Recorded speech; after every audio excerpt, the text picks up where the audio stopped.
Assalamualaikum warahmatullahi wabarakatuh. Salam sejahtera untuk kita semua. Apa kabar teman-teman? Semoga senantiasa dalam lindungan dan rahmat Tuhan Yang Maha Esa. Senang sekali rasanya bisa bertemu teman-teman semua dalam konten saya kali ini. Saya berharap tetap semangat menjalani kehidupan dan tetap berpikir positif. Bersama saya Laila Marni, mahasiswa Pasca Sarjana Ilmu Komunikasi Universitas Andalas. Dalam beberapa menit ke depan kita akan membahas topik tentang mengapa kesehatan mental itu penting.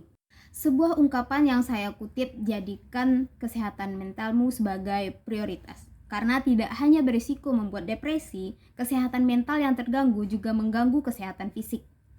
Bahkan ada yang tidak segan-segan mengakhiri hidupnya. Ya, begitulah pentingnya kesehatan mental.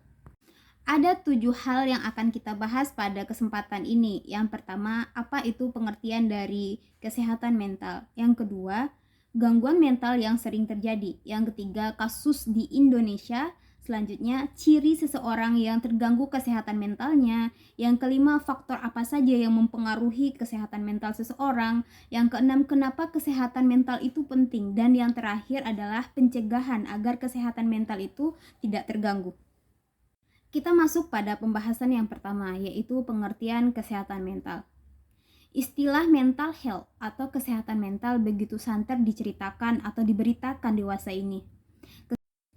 Individu yang dipandang sehat secara mental menurut Maloney dalam bukunya tahun 1982 adalah mereka yang memiliki sifat positif terhadap diri sendiri, artinya mengetahui dan menerima kekurangan serta kelebihan yang ada pada dirinya.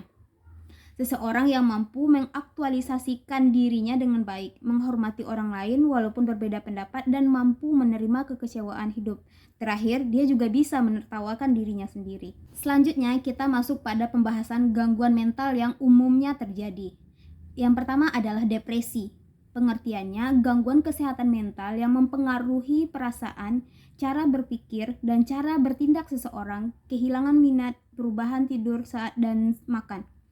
Kedua adalah bipolar, yaitu perubahan emosi dan suasana hati yang drastis pada 2 rentang waktu.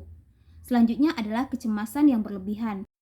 Yang keempat ada gangguan stres pasca trauma, yaitu timbul karena trauma di masa lalu, bisa jadi mimpi buruk, kecemasan, lain sebagainya. Yang kelima adalah gangguan obsessive compulsive disorder atau yang dikenal dengan OCD.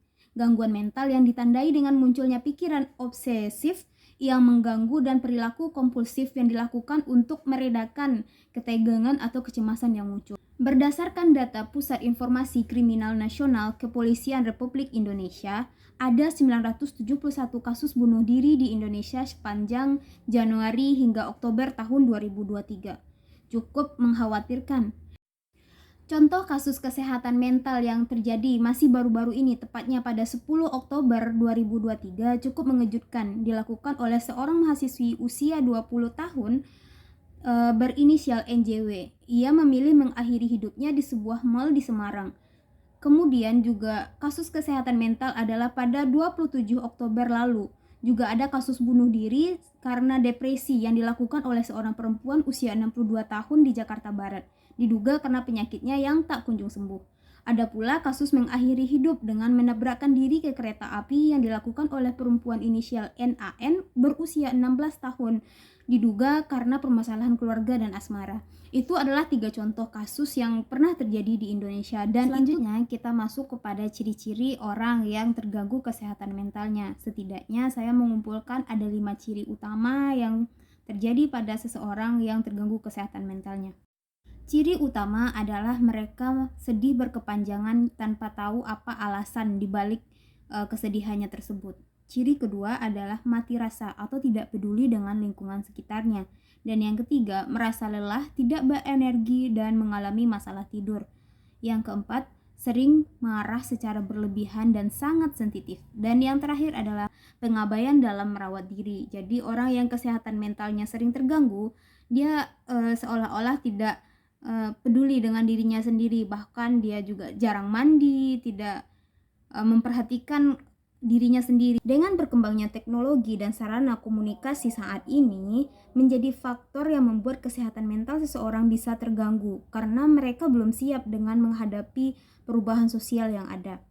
Berbagai hal lain yang dapat mempengaruhi kesehatan mental seseorang antaranya adalah pelecehan saat usia dini, stres yang berkepanjangan yang tidak ada penanganan sama sekali, kemudian juga mengalami kekerasan dalam rumah tangga, persaingan, kegagalan, dan gangguan pada otak, mengalami diskriminasi, kehilangan atau kematian seseorang yang sangat dekat atau dianggap dekat, kemudian mengalami kerugian sosial misalnya jatuh miskin atau dipecat dari pekerjaannya, lalu juga bisa karena kehilangan orang tersayang, selanjutnya tinggal di lingkungan yang buruk yang tidak mendukung mereka sama sekali, selanjutnya adalah terisolasi atau merasa kesepian. Ini juga bisa menjadi penyebab seseorang terganggu kesehatan mentalnya.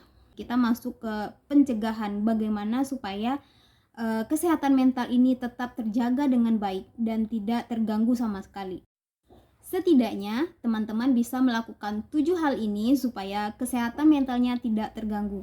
Yang pertama adalah curhat. Hal lain yang kedua yakni melakukan aktivitas fisik seperti olahraga. Jadi di akhir pekan usahakan sisakan waktunya untuk olahraga supaya tidak terganggu kesehatan mentalnya karena sibuk dengan pekerjaan tiap hari atau sibuk dengan tugas-tugas dan sebagainya. Yang ketiga, teman-teman perlu berpikir positif. Yang keempat, teman-teman bisa menemui profesional dalam hal ini, bisa jadi psikiater atau orang-orang yang memang profesional dalam bidangnya terkait permasalahan mental kita. Yang kelima, tentunya juga penting bagi teman-teman semua agar kesehatan mentalnya tetap terjaga adalah menjaga hubungan baik dengan lingkungan, baik itu dengan teman, dengan keluarga, dengan pasangan, dan orang-orang yang ada di lingkungan kita. Hubungan yang baik tentunya akan membuat kita lebih semangat, lebih memiliki motivasi yang bagus ke depan. Yang keenam, ini juga sangat penting, yaitu memastikan tubuh kita ini beristirahat dengan cukup. Yang ketujuh, ini adalah yang paling penting dan ini adalah kuncinya, yaitu menerima diri kita sendiri, baik itu baiknya atau buruknya. Sifat-sifat kita semuanya kita bisa terima dengan baik. Ketika kita percaya diri, kita menerima apa yang kurang pada diri kita, tentunya kita akan lebih bersyukur dan kita akan lebih bahagia karena mengenali dan mengetahui apa kekurangan dan kelebihan dari diri kita. Jadi otomatis kita akan belajar jika merasa kurang, dan kita akan mengetahui hal-hal yang akan kita lakukan jika itu ada pada diri kita. Dan yang paling penting adalah bagaimana menerima diri kita dengan baik. Dan terakhir dari sesi ini yakni kita bertanya, kenapa kesehatan mental itu penting?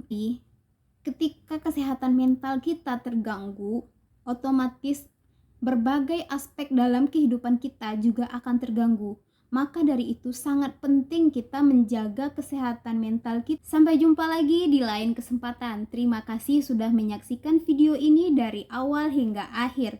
Semoga video ini bermanfaat untuk kita semua. Mohon maaf atas khilaf kata dan pengucapan.